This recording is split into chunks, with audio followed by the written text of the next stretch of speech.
Pura Mekal Gede Gamang menjadi salah satu bagian dari pesanakan Pura Pulaki di Desa Banyupoh, Kecamatan Gerobga, Buleleng, Bali. Sesuai namanya, tempat suci umat Hindu ini memang berstana Eda Mekal Gede Gamang dengan ribuan pasukan gamangnya. Menariknya, pasukan gamang ini konon bisa dipinjam untuk menjaga keamanan secara niskala.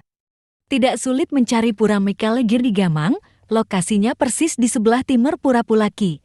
Bahkan, bisa disebut masih berada satu areal Pura Pulaki. Jika dilihat secara seksama, area Pura Mekal Gede Gamang ini tidaklah begitu luas. Pengempon sengaja memagari bangunan pura ini dengan pagar besi. Tujuannya, agar monyet yang ada di areal pura tersebut tidak mengganggu pemedek yang mengaturkan sesajen. Saat melangkahkan kaki ke utama mandala, terlihat jelas jika pelinggi berbentuk arca tersebut berada di dalam bangunan yang menyerupai gua. Arca berbahan batu paras tersebut sepintas mirip seperti patung macan. Jo Bagyarta mengatakan, kisah keberadaan Pura Mekal Gede Gamang sebagai pesanakan dari Pura Pulaki memang tidak terlepas dari babat Pulaki. Erat kaitannya dengan seorang tokoh yang disucikan bernama Dang Hyang Nirartha sekitar abad ke-14 atau sekitar tahun 1489 Masehi. Dalam babat Pulaki dijelaskan, konon jumlah gamang di kawasan Pura Agung Pulaki mencapai angka 8.000 orang. Gamang ini awalnya adalah penduduk kawasan Pulaki yang dipralina oleh Dang Hyang Nirartha menjadi wong samar.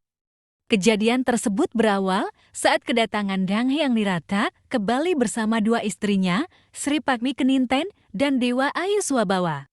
Saat awal menginjakan kakinya di tanah Bali, Dang Hyang Nirartha sempat menghadapi hambatan bertemu dengan seekor naga.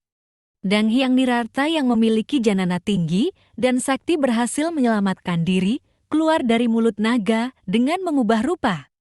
Perubahan rupa Dang Hyang Nirartha membuat kedua istrinya ketakutan hingga lari tunggang langgang. Sri Padmi Keninten kemudian ditemukan di daerah yang sekarang disebut Pura Pagaluhan, bagian ujung atas Pura Pulaki.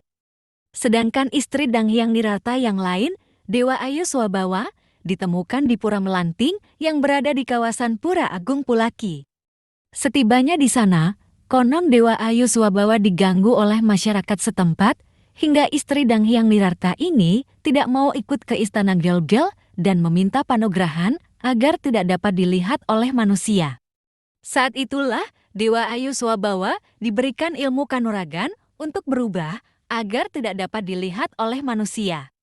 Sedangkan 8.000 penduduk yang ada di sana dipralina menjadi wong samar yang kemudian menghuni kawasan Pulaki hingga sekarang. Ribuan wong samar itu juga terkenal sebagai tentara niskala Dang Hyang Nirartha ini hingga kini diyakini masih menjaga ketenteraman dan ancaman bahaya dari luar Bali. Keberadaan wong samar ini kemudian dipusatkan di Pura Gede Gamang. Dikatakan Jiro Bagyarta, dari penuturan pengempon, konon dulunya juga ada seorang tokoh di desa Gadingwangi di Somya menjadi Wong Mekal Gede atau Gamang. Beliau memiliki kepradnyanan atau kesaktian. Beliau diberi mandat sebagai pengiring atau pengabdi di Parahyangan Ida Batara. Beliau ditugaskan sebagai penjaga dan pelindung di wilayah ini. Fungsinya bisa juga membantu masyarakat dalam hal pengobatan, pengleburan malah, merana, dan membantu masyarakat memberikan perlindungan, keamanan, serta pengukatan.